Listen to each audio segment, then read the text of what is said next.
I stumble back, begin to run away as my fear catches in my throat, emerging as a strangled cry. I alternate between turning around and glancing back over my shoulder, desperate to escape, but unwilling to let the thing out of my sight. Hello everybody, I'm TheRubber. Today, we bring you SCP Foundation Euclid Class Object SCP-3166.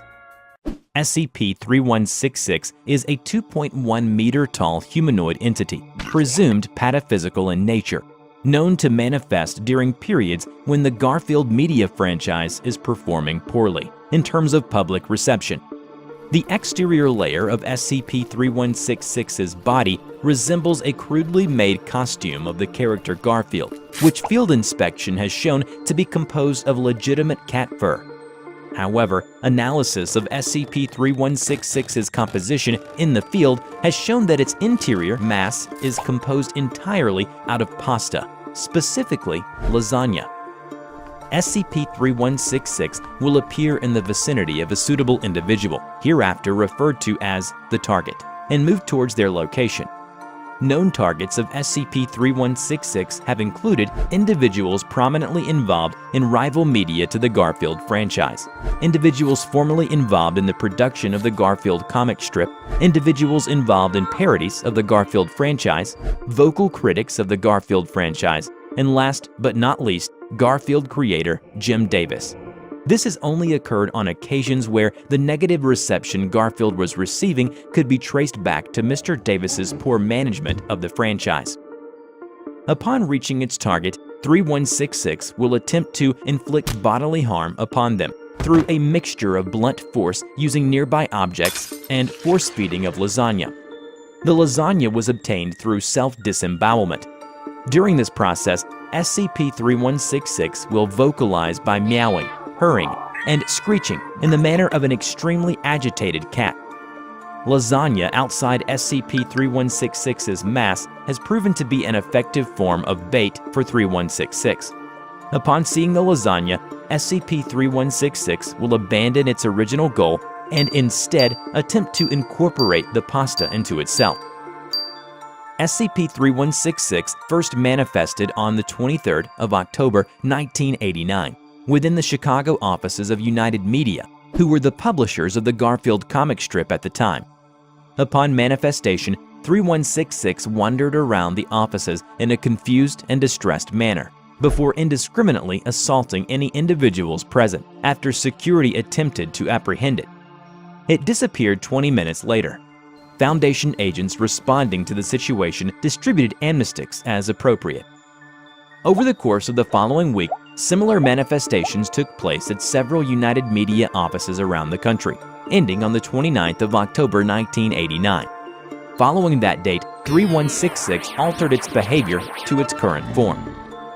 The week of Gorefield comic strips below, beginning on the 23rd of October 1989, was believed to be its pataphysical awakening. Day 1, the 23rd of October 1989. Gorefield woke up from a sleep and felt an eerie sensation. As he was walking out of his room, he did not feel right, as if the place was not his own home. Day 2, the 24th of October 1989. He felt lonely because the house was empty. John was not home, and so was Odie. Day 3, the 25th of October 1989. Gorefield thought to himself, John must be at the grocery. There was a for sale sign outside of his house, and the house looks like it had been abandoned for a long time. Day 4, the 26th of October 1989. Gorefield had the shock of his life. If the house had been abandoned for a long time, it means that he has not lived there for many years. Day 5, the 27th of October 1989. Gorefield welcomed John and Odie, and they brought home his food. However, this was entirely Garefield's imagination. Gorefield grappled with his greatest fear, loneliness. Day 6, the 28th of October 1989.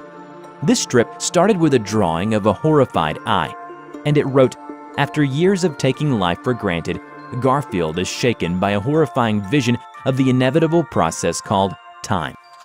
Gorefield cried out, "I don't want to be alone." At the corner end of the comic strip wrote, and imagination is a powerful tool. It can tint memories of the past, shape perceptions of the present, or paint a future so vivid that it can entice or terrify, all depending upon how we conduct ourselves today. Initially, individuals involved with production of Garfield comic strips claimed to have no memory on working on that week's strips. All researchers working on 3166 Containment are to familiarize themselves on this material. Using tissue samples taken by Agent Mueller during SCP-3166's most recent manifestation, genetic analysis of the meat present within the lasagna has shown it to be genetically identical to Garfield creator Jim Davis. The implications of this are currently unclear. However, during surveillance of Mr. Davis by containment teams, he has complained of severe mosquito bites in the night, on a number of occasions immediately preceding 3166 manifestation. In order to contain 3166, the Garfield media franchise is to remain active and successful for as long as feasibly possible. Funding is to be provided to any Garfield media ventures via foundation front companies present in the comic and film industries. Agents embedded within Paws Incorporated, which is the sole owner of the rights to Garfield, and Andrews McMeel Syndication, primary distributors of the Garfield comic strip, are to place targeted mimetic agents in outgoing comic strip, encouraging the retention of a sizable Garfield fan base, and discouraging Jim Davis from discontinuing Garfield. Agents are to monitor individuals at significant risk of attack from 3166. In the event of a 3166 manifestation, agents are to use supplied frozen lasagna to lure 3166 away from its target and dispatch it once out of public view. Any witnesses are then to be administered amnestics as appropriate for their level of exposure. The below article is an associated tale written by I Am the Oga on the 30th of August of 2018. I walk down the street on my way home after a long night. It's not yet fully raining, but there's still a slight drizzle about.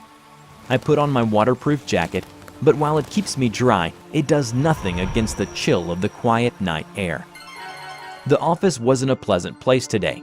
Apparently, the strip isn't doing so well, and the numbers are going down. Being a new hire is rough. I cannot say that the fading popularity surprises me. It's been the same stale strip for years now. But apparently, some investors were really upset. Some suits were prowling around today, asking questions and taking names. I stopped for a minute, pulling out my phone to confirm a sneaking suspicion. Yep, I went the wrong way. I shouldn't be anywhere near the park. It is easy to get lost in the rain. I sigh and turn around, resigning myself to another miserable 10 minutes of slogging through the rain. There is a figure in front, standing quietly under the street lamp. I stop again, mildly unsettled by this. I call out to him, asking if he is okay, but no response comes. Instead, the figure begins to plod forward, taking a step into the light. The baggy suit slumps and sags with each step. The matted orange fur too dirty to be slicked down by the rain. The lazy-eyed face is at an angle, crudely propped up upon the head, swaying as it advances. The tail drags in the puddles, only adding on to the stains already coating it and the rest of the body. It raises the old baseball bat it carries, picking up speed. I stumble back, begin to run away as my fear catches in my throat, emerging as a strangled cry. I alternate between turning around and glancing back over my shoulder, desperate to escape, but unwilling to let the thing out of my sight. It thumps the bat against the fence as it runs, sickening thwacks sounding with each blow.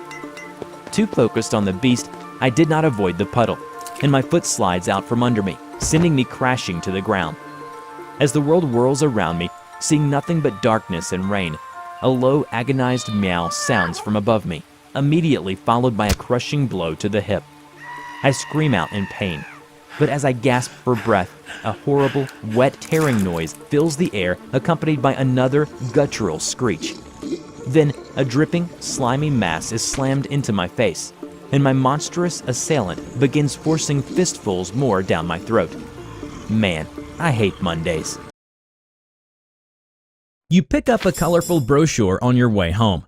It tells about a location, an area with an exciting urban legend, promising an adventure of a lifetime. You decide to invite your friends along during the weekend. Weekend arrives. You and your friends find yourselves in this location, excited to begin your exploration.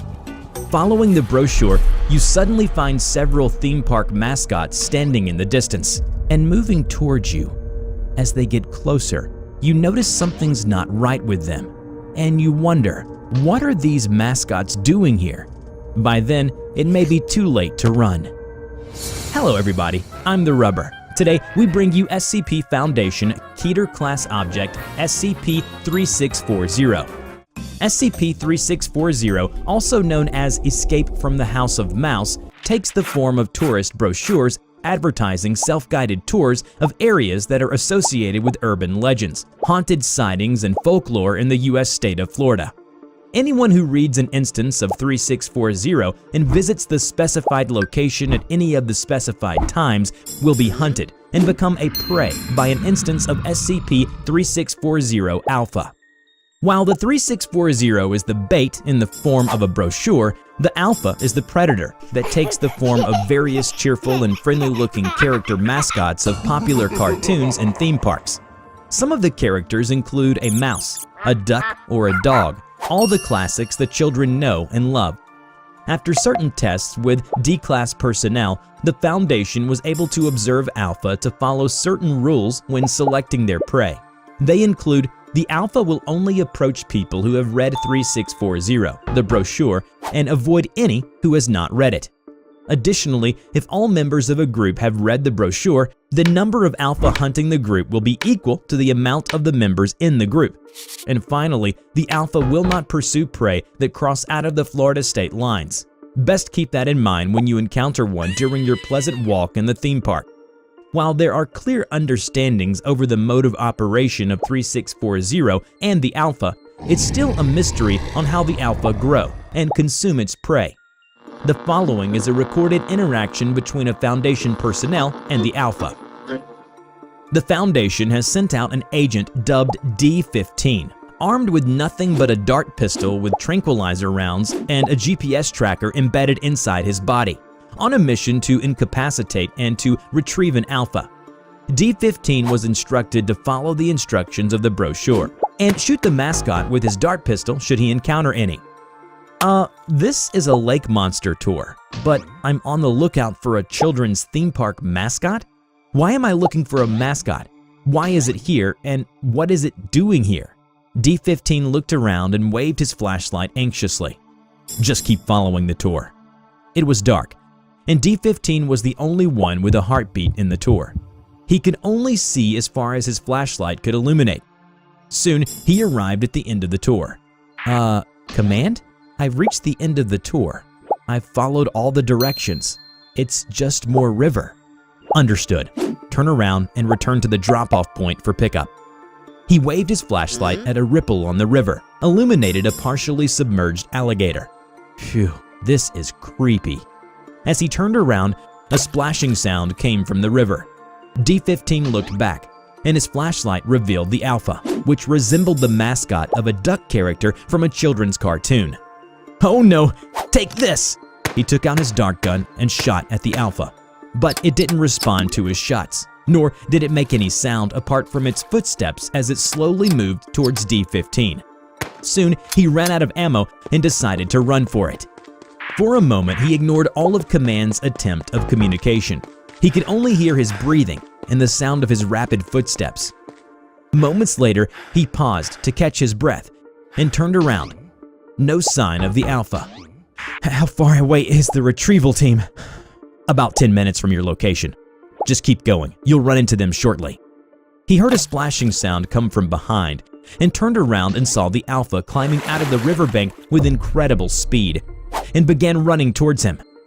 Back in the base, Command listened intently for further report, but a series of painful screams was all he could hear, and that was the last recorded voice of D-15. The Alpha attacked him, and all that followed afterwards were the sounds of struggle and intense water splashing.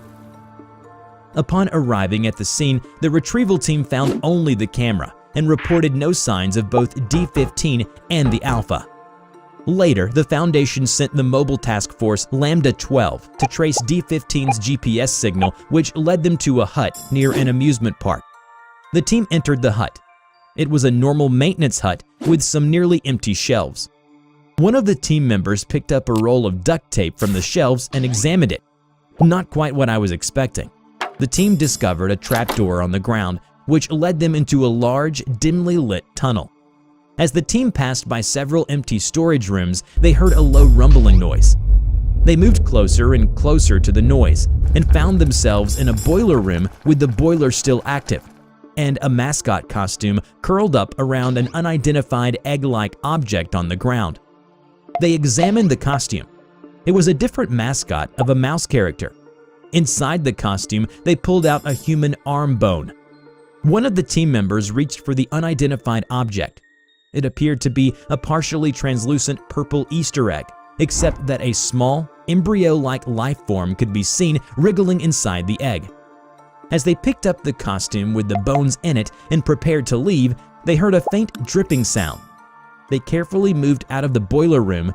There was a trail of dark fluid leading away from the room, and it matched exactly with the team's infiltration route. They climbed out of the tunnel, at which the trail of liquid ended at the shelf. The team looked around for more clues. Only one of them noticed something wasn't quite right. He picked up the roll of duct tape again from the shelves. The tape, which was half full, was now empty. This roll, I could have sworn there was still some tape left over. Lambda-12 returned to base without incident.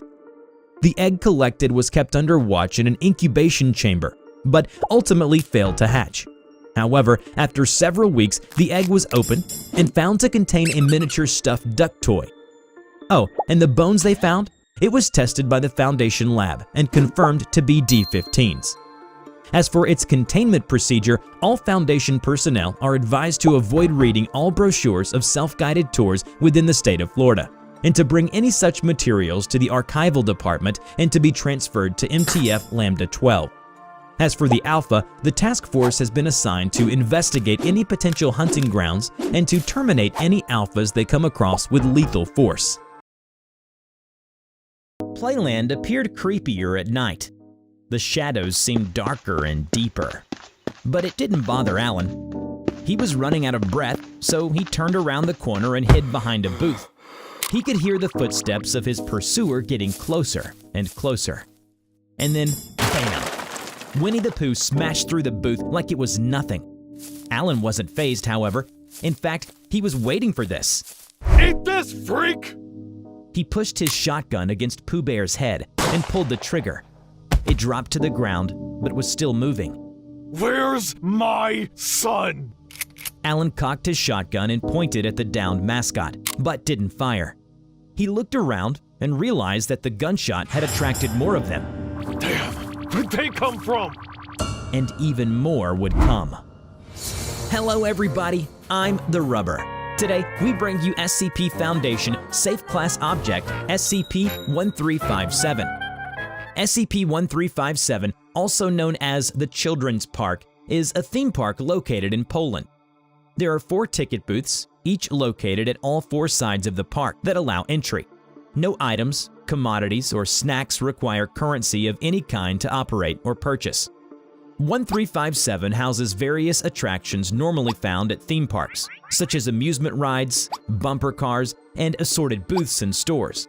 The types of rides and attractions seem to be influenced by the preferences of the youngest subject among the visitors. 1357's anomalous properties are activated when a specified group of people enter the park.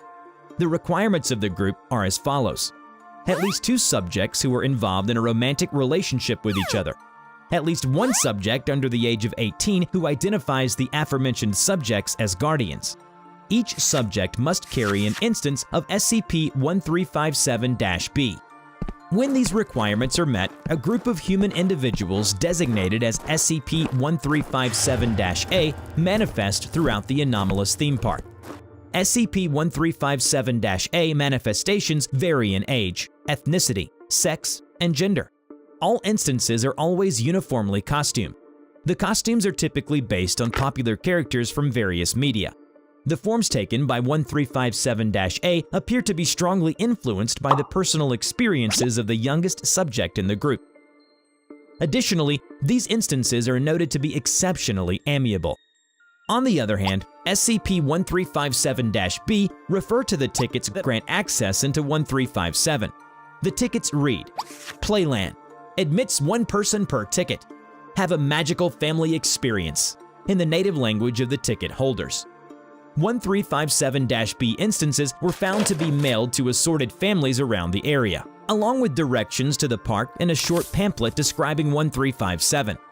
The tickets are consistently delivered on the 13th day of every month. The Foundation has yet to discover the source of 1357-B, nor have they found a pattern regarding the ticket recipients. Families have been reported to receive anywhere from 3 to 6 tickets at once. 1357-B will allow entrance into Playland by anyone, regardless of whether they were the intended recipient or not. Any attempt to enter the park by individuals not in possession of a ticket will be stopped by several instances of 1357-A. Alan sat in the room, reading. His wife Dorothy and their son Christopher Robin were watching a horror film. Suddenly, there was a knock on the door. I'll get that. When he opened the door, he was greeted by 2 of his colleagues from the Foundation. Good evening, Agent Milne. Sorry to bother you at this hour. Alan was not expecting a visit from them, especially not so far away from home. What are you doing here? You reported receiving tickets in the mail to this theme park, correct? The agent pulled out a picture of Playland and showed it to Alan. Yes, but... The Foundation will be sending you, your wife, and your son to the theme park. You'll leave first thing tomorrow morning. But I'm on vacation. I had plans. Look, please don't drag my family into this. You are first and foremost a Foundation agent, Milne. Do not forget the promise you made to the Foundation. Sorry, but this came from the higher-ups. Needs to be done. Besides, might as well take your family out for a fun time. It's a theme park. Alan raised his fist in protest, but was intimidated by his visitor's unmoved gaze. All right. Have a good night, Agent Milne. Enjoy your vacation. He watched in defeat as the 2 agents left the corridor. Honey, who is that? Who wants to go to a theme park tomorrow? The family arrived at Playland. Immediately, they noticed that the entire place was outfitted in the theme of popular children's story, Winnie the Pooh. What's more, it resembled the slasher movie version, the one they had watched last night. It was Christopher's latest obsession. Wow, this place is so cool! Stay close, boy. Don't be so serious, honey. It's a theme park. Let's have some fun. A staff dressed as a Winnie the Pooh mascot approached them.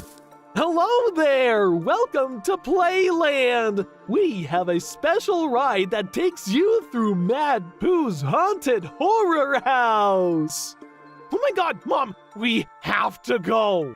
Sure thing, sweetie. Alan, you coming? You guys go ahead. I'll catch up. Alan decided to do some snooping on his own. After all, he was here on the Foundation's order. But the Playland staff did not like that at all. Hey there, sir! Where are you going? The fun's way over there! How long have you been working here? I don't remember hearing about this place opening.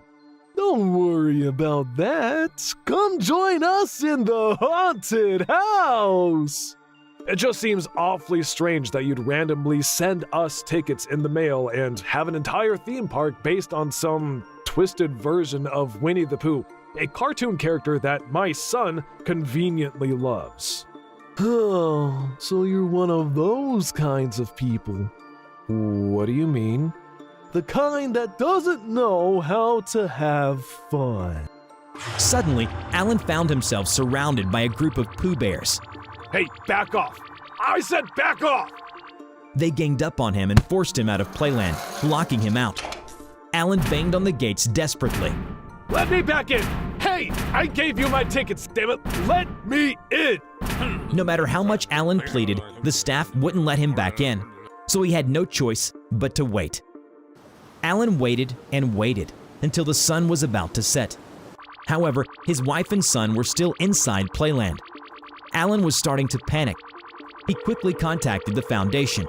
This is Agent Milne requesting immediate assistance. I'm currently investigating SCP-1357 and my son and wife, they're trapped in it. Please send help. Acknowledged. We'll keep you posted, Agent. Please stand by for further orders. So, what does that mean? You'll send help, right? Please stand by for further orders. The hell does that mean? My family's in there and it's been hours. I don't know what happened to them and I need... Hello? Damn it! Alan rushed to his car and pulled out his shotgun from the trunk. He made sure it was loaded and stormed towards the ticket booth. Sorry, sir. No entry without a ticket. Here's your ticket. He shot the mascot staff without hesitation, then reached over the window and pressed the button to open the gate. Once inside, he was immediately approached by more Pooh Bear staff. Alan dodged and ran as best he could to avoid being overwhelmed by them. He incapacitated one of them, but was quickly surrounded. Damn it, there's no end to them. Hey, back off! Alan fired a warning shot in the air, but they didn't stop advancing towards him. Christopher! Dorothy! As he turned around, he saw a Pooh Bear armed with a sledgehammer. Alan instinctively pointed his shotgun at the mascot's head and fired. The mascot fell. Its ruined headpiece rolled off along the floor, revealing his wife underneath, bleeding from the blast. Dorothy? Alan scrambled to his feet and cradled Dorothy in his arms. No matter how much he shook her, she wouldn't respond. No. This can't be happening. Come and play. A smaller Winnie the Pooh approached Alan. He hastily removed its headpiece and saw his son underneath, sporting a blank stare and a soulless smile. Christopher! It's me! It's Dad! Let's go home, okay? Come with us. Come join the family. We'll have so much fun together. No! This can't be! Alan got up shakily and grabbed his shotgun. Stay back! He fired blindly until his shotgun was empty. Alan then tossed the gun aside and ran. Alan ran and ran. Eventually, he stumbled and fell into a pool in Playland. He couldn't run anymore. He was at his limits. Alan turned and stumbled yet again as he saw a Pooh Bear calmly following him into the pool with a sledgehammer. Please, don't come any closer! He could see the others standing by the pool, watching their brethren wading through the water towards him with a sledgehammer. Winnie the Pooh was now in front of him. It swung and hit Alan squarely in the face. The last thing he saw before losing consciousness was his son, standing among the mascots at the poolside, staring at him with a blank smile. Hey, did you hear about Milne's case? Yep, poor guy went crazy when we got him back. Couldn't tell us a thing. Good thing we got the recording. Some parts will require some cleaning up though. Gonna be a pain. Ugh. But yeah, poor guy.